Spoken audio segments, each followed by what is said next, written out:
व्यर्थ के बकवाद करने वाले लोगों से मत मिलो, व्यर्थ के बकवाद करने वाले लोगों की तरफ मत देखो, ये क्या कह रहे हैं, क्या बोल रहे हैं। और तुम भी व्यर्थ का बकवाद मत करो। अपने समय को कीमती मान करके निरंतर प्रिया प्रीतम का नाम जप करो, उनके गुण लीला गाओ, उनकी सेवा में रहो। कभी प्रपंच की बातें, कभी प्रतिष्ठा का चिंतन, कभी नाना प्रकार के मान सम्मान का चिंतन, ये घुसने ना पावे हृदय में। बहुत सावधान रहना चाहिए साधक को। ऐसी बातें देखो मत, ऐसी बातें सुनो मत जिससे तुम्हारा हृदय उद्विग्न होकर प्रभु का चिंतन छोड़ दे।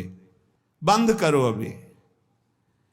अन्य लोगों के संग का त्याग कर दो, जो भगवत विमुख वार्ता करते हैं, संत निंदा करते हैं, दूसरों की निंदा करते हैं। कुछ हाथ नहीं लगता, ये लोग दुर्गति को प्राप्त होने वाले हैं। भक्तन निंदा अति बुरी भूल करे जिन कोय, किए सुकृत बहु जन्म के छिन में दारे खोए।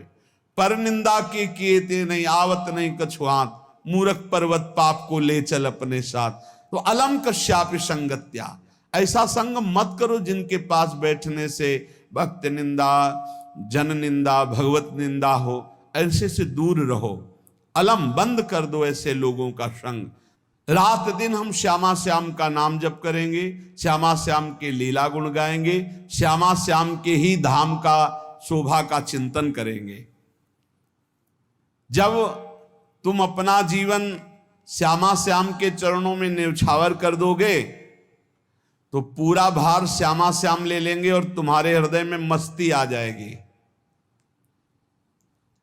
जो ऐसा निश्चयी होता है, दृढ़ निश्चयी, उसके अंदर दृढ़ विश्वास, तो उसके हर समय भगवान की स्फूर्ति होती रहती है। भारी प्रतिकूलता में भी भगवान का सानिध्य अनुभव होता है। वो अनुकूलता में तो भगवान के दुलार को देखता है, लेकिन प्रतिकूलता में भगवान की विशेष कृपा को देखता है। ये संयोग, ये वियोग, संसार की ये द्वंद्वमयी वृत्तियां भक्तों के हृदय में नहीं चुभती। आए की हुज्जत नहीं, गए की तलाश नहीं, क्योंकि नित्य संयोग भगवत स्मृति के प्रभाव से प्रभु का रहता है।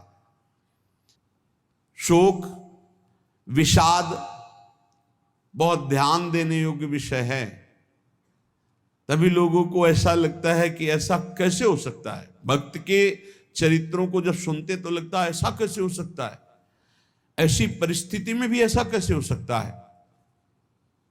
क्योंकि तुम मानसिक बुद्धि से युक्त हो और वो भागवतिक स्थिति से युक्त है, इसलिए तुम उसको पार पा ही नहीं सकते।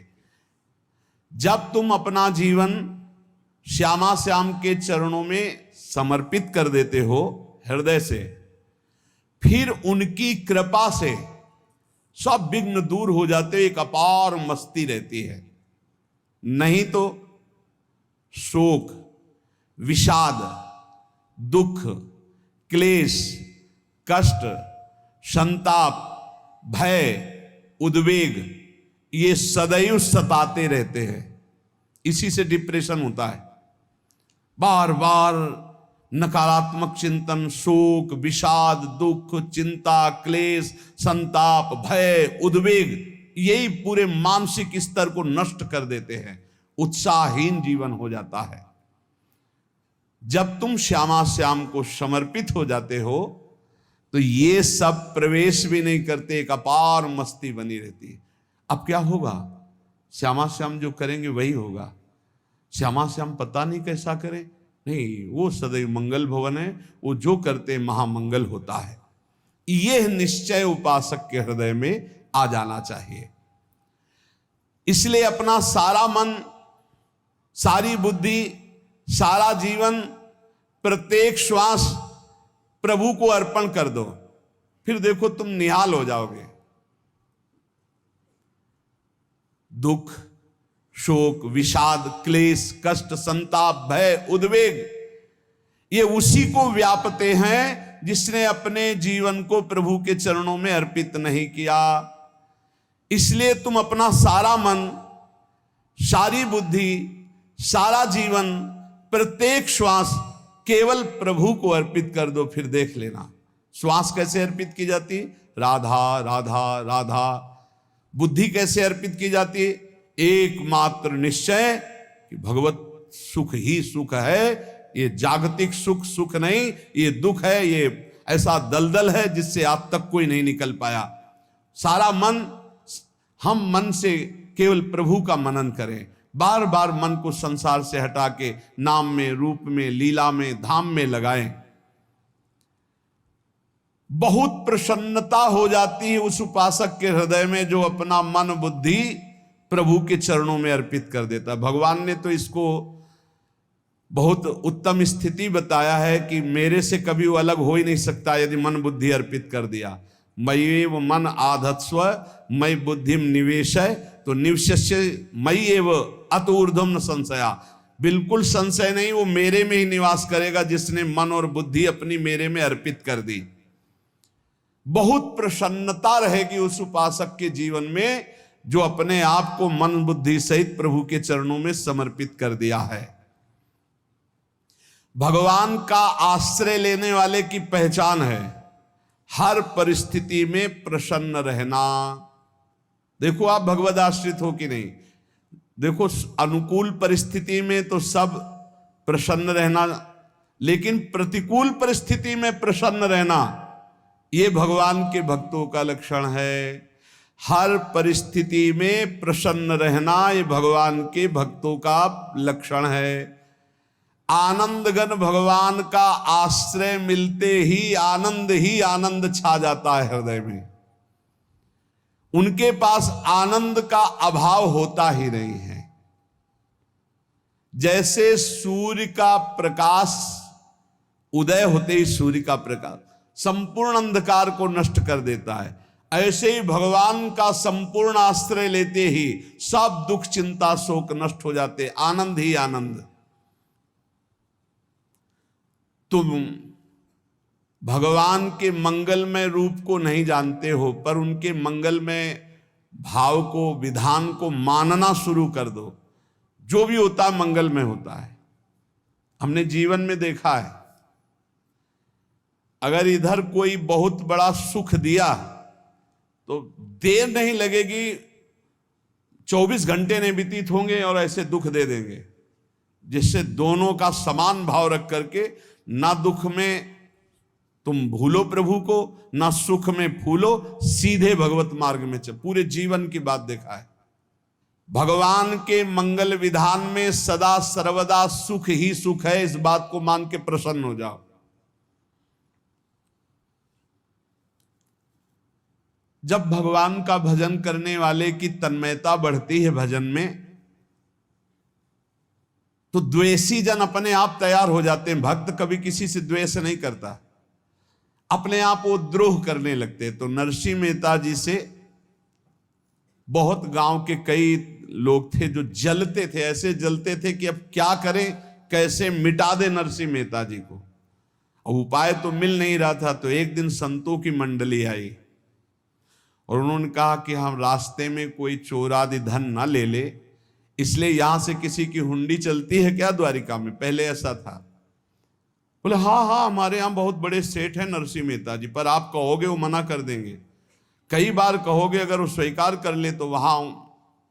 और उनका लक्ष्य था कि नरसिंह मेहता जी की तो खाने की भी सुविधा नहीं थी, हुंडी कहाँ की बात आई। उनका था कि जब वो ना कहेंगे तो संतजन नाराज हो जाएंगे, अगर हाँ कह दिया तो वहां हुंडी चुकेगी नहीं, तो संतजन अपने आप इनको शाप दे देंगे, अपराध बन जाएगा, ये नष्ट हो जाएंगे। संतों को भेजा नरसिंह मेहता जी ने, सबकी दंडवत की, चरण पखाड़े। तो उनका ये इतना रुपया है, द्वारिका में साधु सेवा हम करेंगे, वहां तुम्हारी हुंडी चलती है, तो आप अरे उनका आप कहाँ भूल रहे हो, यहाँ खाने की भी व्यवस्था। बोले हमें सब पहले से बता दिया गया कि आप मना करोगे, बार बार मना मत करो, हमें पता है। तो उन्होंने ठाकुर जी की तरफ देखा, बोले क्या लीला है प्रभु, संतों से हम क्या कहें, ये ले रुपये। उस समय स्वर्ण की मोहरें चलती थी, बेच के बाजार से खूब उन संतों को पवाया, उन्हीं संतों की सेवा की। और उनका अपने सेठ का नाम तो बताओ जहां हमें जाके हुंडी मिलेगी। सेठ, सावल शाह सेठ। संत जन गए वहां, पूछा कि नरसिंह मेहता जी का जिन सेठ से परिचय, उनका नाम सावल शाह सेठ, उनकी गद्दी कहाँ है? तो जो कुछ भक्त थे वो द्वारिकाधीश की तरफ संकेत करते कि वही हैं। बोले नहीं नहीं, वो सेठ है, उनकी गद्दी चलती। पूरी बाजार में कहीं कोई। अब संत जन एकांत में होकर के बहुत विचलित हुए, क्या हमारे साथ धोखा हुआ? नरसिंह मेहता जैसा संत क्या धोखेबाज हो सकता है? देखो, संशय तो बहुत विचित्र होता है। बड़े बड़ों को संशय हो जाता है। जब भगवती सती जी को संशय हो गया, राम जी को, हे खग हे मृग हे मधुकर श्रेणी, ऐसा पूछते हुए कि सच्चिदानंद कैसे हो सकते, तो किसी को हो सकता है, क्योंकि वो बुद्धि की अधिष्ठात्री देवी है। जो ही उनके मन में ऐसा आया कि क्या हमारे साथ धोखा हो रहा है, इतने में ही देखा जय हो सावल शाह सेठ की। वो कहा सावल शाह सेठ, तो देखा बढ़िया मुनीम जी उनके साथ, तो सेठ बस्ता लिए हुए मुनीम जी, सरकार इधर से चलो। तो उनका सावल शाह सेठ आपका नाम है? संतों ने कहा। बोले हाँ। बोले नरसिंह जी, हाँ। बोले आपकी हुंडी आ गई है। हुंडी एक कागज में लिखा कि ये हमारे सेठ जी को दे देना।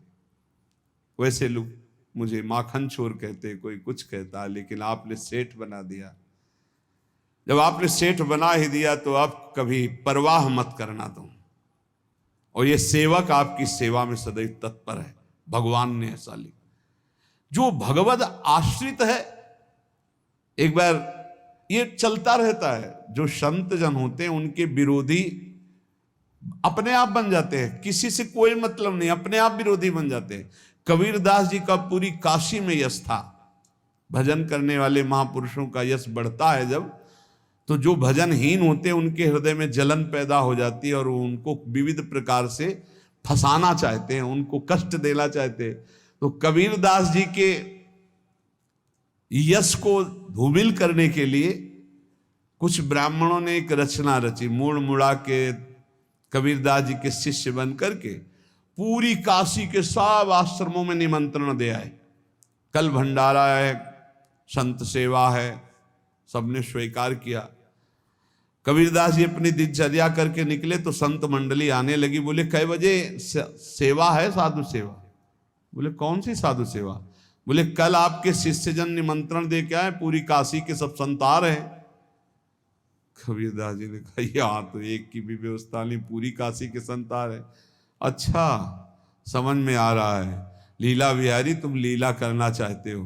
गए अपना, निकल गए गंगा किनारे, एक झाऊ के नीचे बैठकर अपना भजन ध्यान में मगन है। 11-12 बजे तो उन्होंने देखा संतों की मंडली, अब काशी तो बहुत।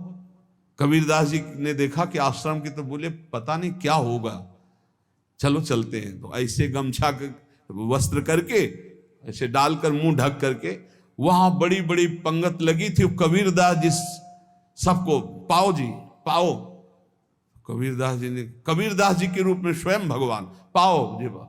कबीरदास जी ने कहा अच्छा, जब स्वामी परस रहे तो हम भी बैठ के पा ले। तो जब उसी पंगत में बैठ गए अपना कपड़ा ढक करके, और जब मोहरे की दक्षिणा दे रहे थे सब लोग कि वाह कबीरदास जी ने आज तो साधु से सबको।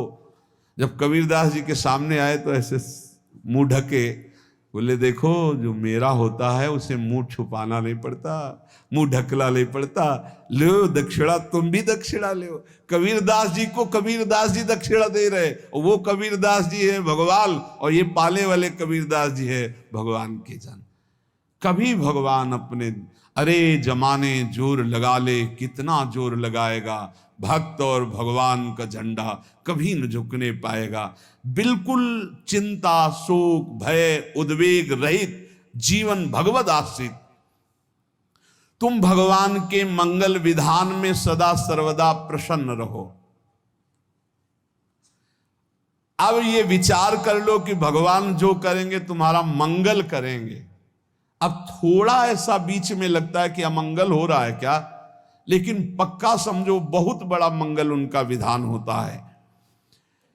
बहुत ही उत्तम मंगल होता है भगवान के शरणागत का। भगवान हमारे विचारों वाले नहीं हैं, हमारे विचार प्राकृतिक है, भगवान के विचार चिदानंदमय हैं। वो अपने विचार से हमारा मंगल करते हो, हम अपने विचार से मंगल चाहते हैं। भगवान के विचार से मंगल ही हमारा होगा, इसलिए कभी हमको चिंता शोक भय नहीं करना चाहिए। भगवान की ओर से कभी तुम्हारे लिए ऐसा विधान नहीं होगा कि तुम दुखी हो जाओ, बस तुम्हारी सोच हो सकती है, उसका परिणाम बहुत मंगल होगा। जगत की ओर से निराश हो जाओ, किसी से आशा मत रखो, फिर आप देखो आपका जीवन कैसा आनंद में व्यतीत होता है। ये जो जगत की आशा है यही दुख प्रदान करती, सच्ची जगत की आशा ही दुख प्रदान करती है। अगर जगत से कोई संबंध न रखा जाए और भगवत भाव में रहकर तो बहुत अच्छा जीवन चलेगा। अपने कर्तव्य का पालन करो, परिवार को भगवत स्वरूप मानकर पोषण करो, किसी से कोई संबंध मत रखो, कोई आशा मत रखो, यही अध्यात्म सिखाता है। अपने आप भगवत स्वरूप, सबका व्यवहार मंगलमय और आपका जीवन मंगलमय। अपने घर में ऐसे रहो जैसे किसी अतिथि के घर में रह जाता है, चलना है, यहां से जाना है। कौन रहता है अपने घर में अतिथि की भांति? भगवान का भक्त। जाना है यहां से, अपनी प्रिया प्रीतम के पास जाना। ये हमारा घर नहीं है, यहां तो हम समय व्यतीत कर रहे हैं, अपनी आयु व्यतीत कर रहे हैं भगवत आराधना करते हुए। हमें जाना है प्रिया प्रीतम के पास। वास्तविक घर भगवान का धाम है हमारा, वास्तविक घर वाले प्रभु हैं हमारे। जो नित्य सच्चिदानंद भगवान के चरणों में अपने चित्त को समर्पित करता रहता है, उसको यह अनुभव होने लगता है कि बड़ी कृपा है हमारे ऊपर, भगवान की बड़ी कृपा है हमारे ऊपर। सर्वसमर्थ परम सुहृद भगवान ऐसे भक्त के ऊपर हर समय वरद हस्त रखे रहते हैं। ये केवल प्रवचन नहीं, सच्ची बात मानिए। ऐसे भगवान का वरद हस्त हर समय रहता है। जब भगवान की छत्र छाया में भक्त अपने को देखता है तो आसपास घोर विपत्तियों का भी समुदाय हो तो भी वो आनंद में मगन रहता है। हर हालत में आनंदित रहना ये भक्त का स्वभाव है। भगवान ऐसे भक्तों को प्यार करते हैं जैसे कछुआ अपने अंडे को बाहर रख आवे और रात दिन उसका चिंतन करे। जब भक्त भगवान को समर्पित होता है तो भगवान रात दिन उसकी ऐसे चिंतन सुरक्षा करते हैं। अभय, ये दैवी संपदा का पहला गुण है। ये भगवान के शरणागत पर जागृत हो जाता है, वो भयभीत नहीं होता, किसी भी उससे भयभीत नहीं होता। यही डर ही डरप हरिवंश हित, जिनो भ्रमय गुण सलिल पर। इस डर से डरते रहना चाहिए कहीं गुण रूपी पानी में फिसल न जाए, नहीं तो गलती हो सकती है। साधक सावधान रहे। ये अभय दैवी संपदा का सबसे बड़ा गुण है। जो भयहारी भगवान की शरण में आ जाता है तो उसके अंदर ये अभय प्रकट हो जाता है। अगर कहीं तुम्हें एकांत में भय लग रहा है, एक आदमी तो एकांतिक में आए थे, वो कह रहे थे कि हमें हर समय भय लगा रहता कि कोई हमारे पीछे है, अंधेरा तो लगता कोई खड़ा है, मैं जीना मुश्किल हो गया, ऐसा भय। देखो ये मन कैसा है, भगवान से विमुख होने पर कैसे डरवाता है। वो कह रहे हैं हर समय मुझे डर लगा रहता है, कोई सामने खड़ा है, कोई पीछे खड़ा है, ऐसा भय लगने लगता है। और जब भगवान की शरण में आ जाते हैं तो ये अभय स्थिति हृदय में जागृत हो जाती है। कोई भी भय आसपास आ ही नहीं सकता, यहां तक कि नरक का भी भय खत्म हो जाता है जो भगवान की शरण में है। महापापी भी पुण्यात्मा महान भक्तों के समान वो उत्तम गति को प्राप्त हो जाता है जो भगवान की शरण में हो जाता है। पर ये जो भोगों का आश्रय लिए हुए हैं, मनमानी आचरण कर रहे हैं, ये कभी उस अभय को जान ही नहीं सकते कोई अभय पद है क्या। इनको तो कदम कदम पर शोक भय और दुख की प्राप्ति होगी। कोई बचा नहीं सकता जो भोगों में लगे हैं, मनमानी आचरण कर रहे हैं। अगर निर्भय होना चाहते हो, परम सुखी होना चाहते हो, तो भगवान के शरणागत हो जाओ। सारे जगत को अभय दान देने वाले भगवान हैं। भगवान का एक प्रण है, मम पन शरणागत भयहारी। जो मेरी शरण में आ गया उसके भय का मैं नाश कर देता हूं।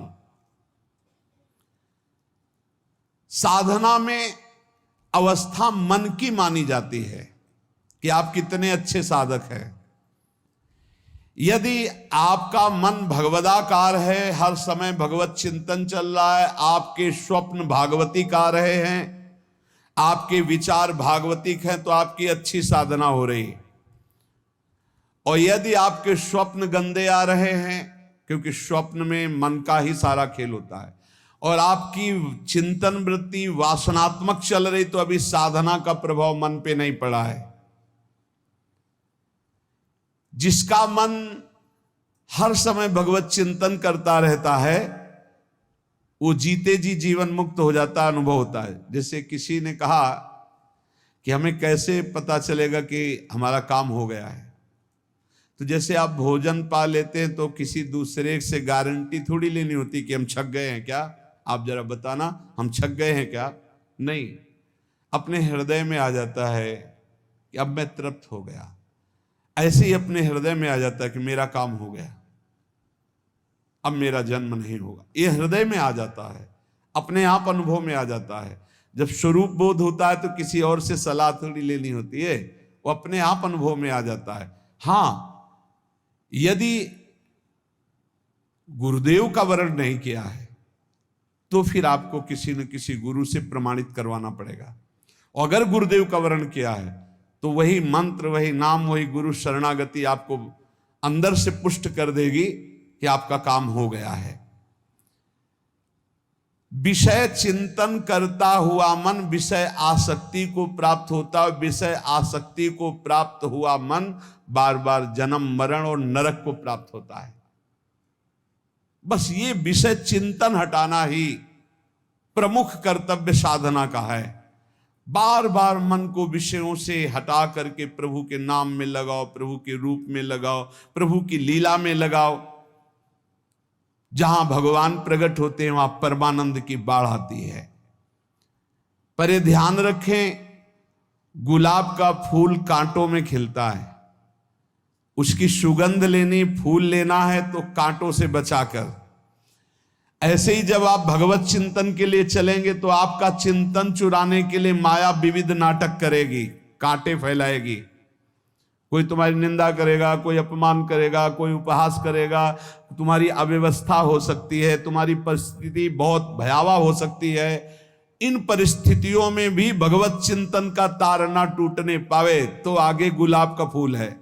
जैसे कांटे से बचाकर गुलाब का फूल लेते हैं और भगवद अर्पित करके सौरभ का सुख लेते हैं, ऐसे ही भगवान के प्रेमानंद का अनुभव करने के लिए संसार के कांटों से बचना होगा।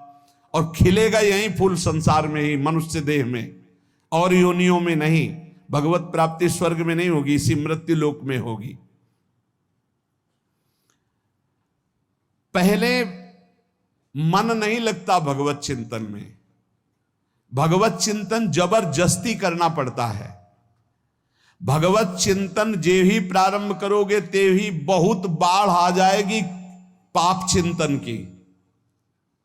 ध्यान दीजिए, बहुत लोग प्रश्न करते रहते हैं कि हम जब भजन में बैठते हैं तो बहुत गंदी बातें आती, मन बड़ा चंचल होता है, भाग जाता है। ऐसा प्रारंभ में जब कोई भगवत चिंतन प्रारंभ करता है तो उसका मन विषयों में भागता है, गंदी बातों में भागता है।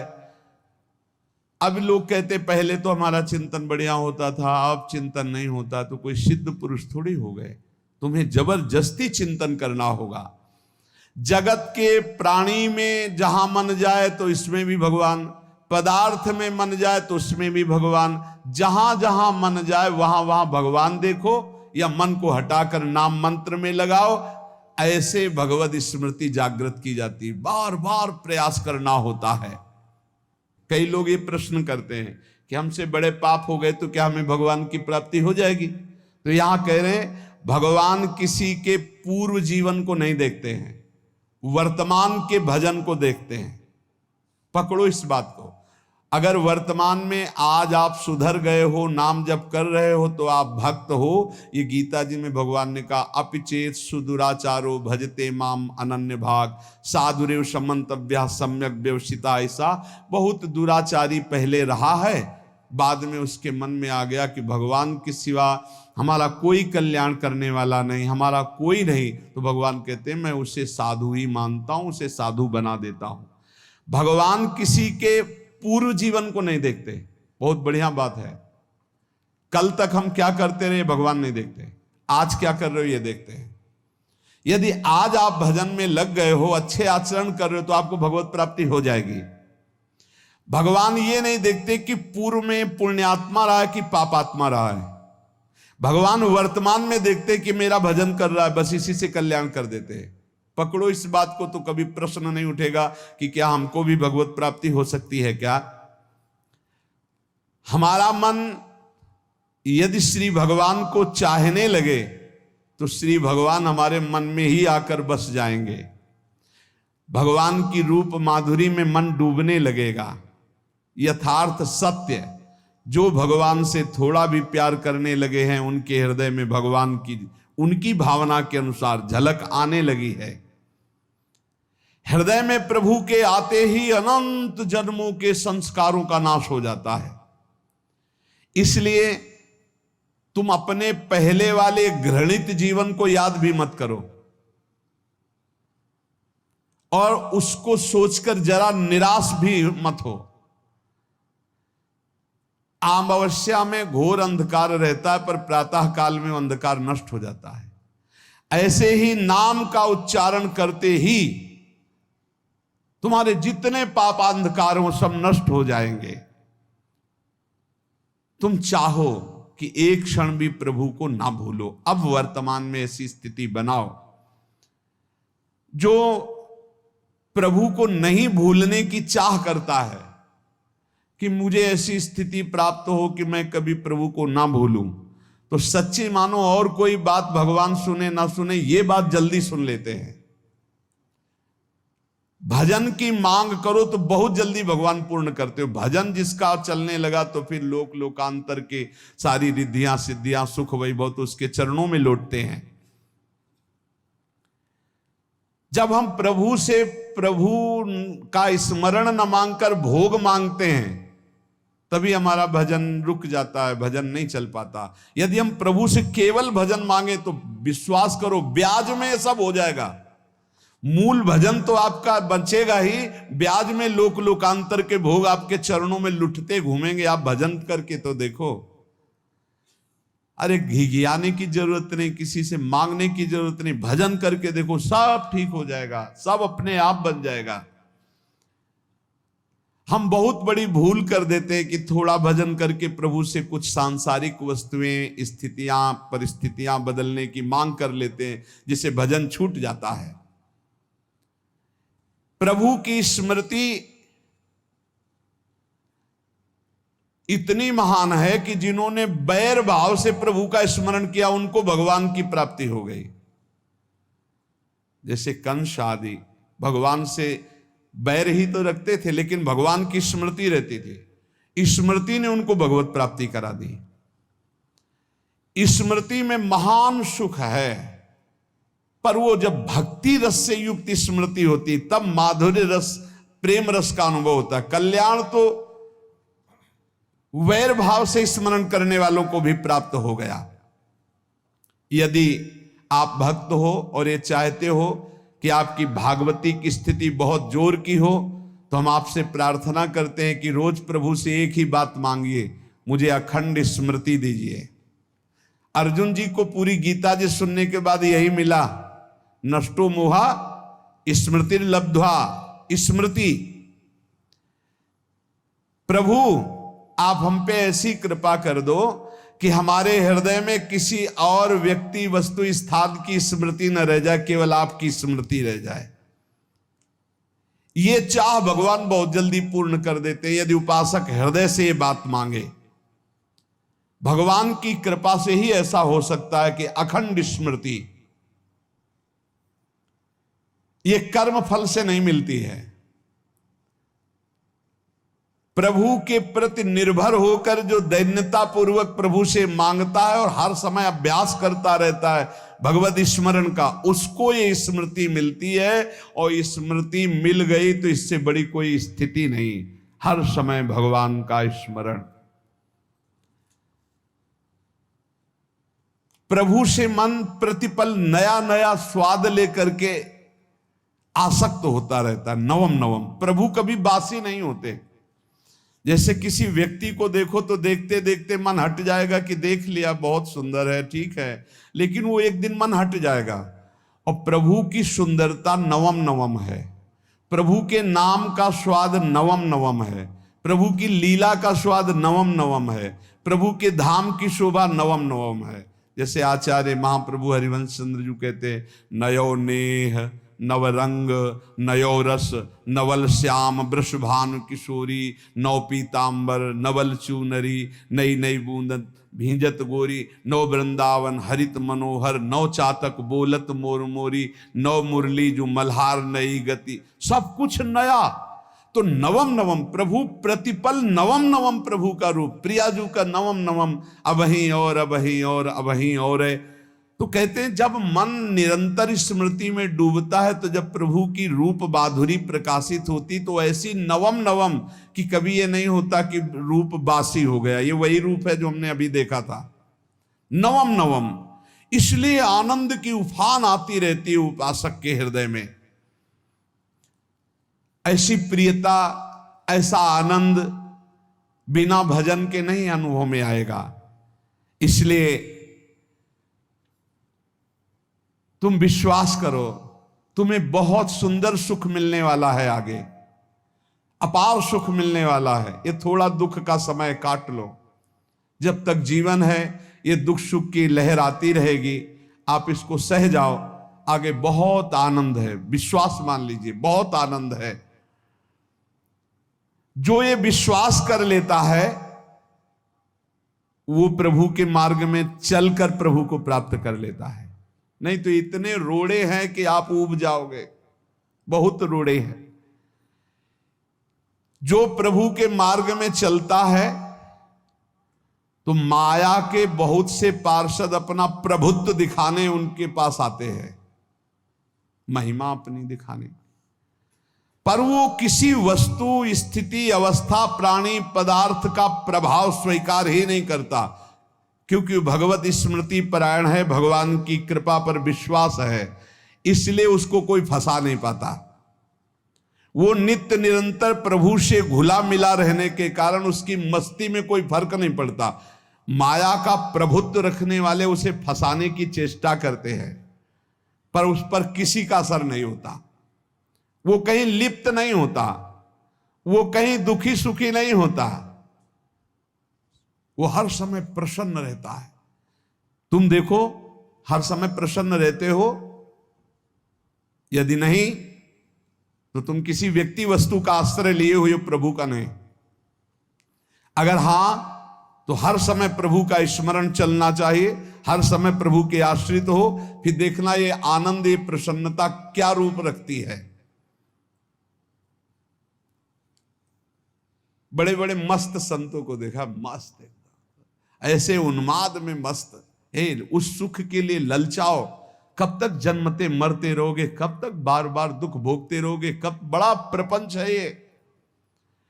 भगवान का स्मरण परम पुण्यात्मा पुरुष का हृदय माना जाता है, बहुत पवित्र हृदय, बड़ा पुण्यात्मा हृदय जिसमें भगवान का स्मरण।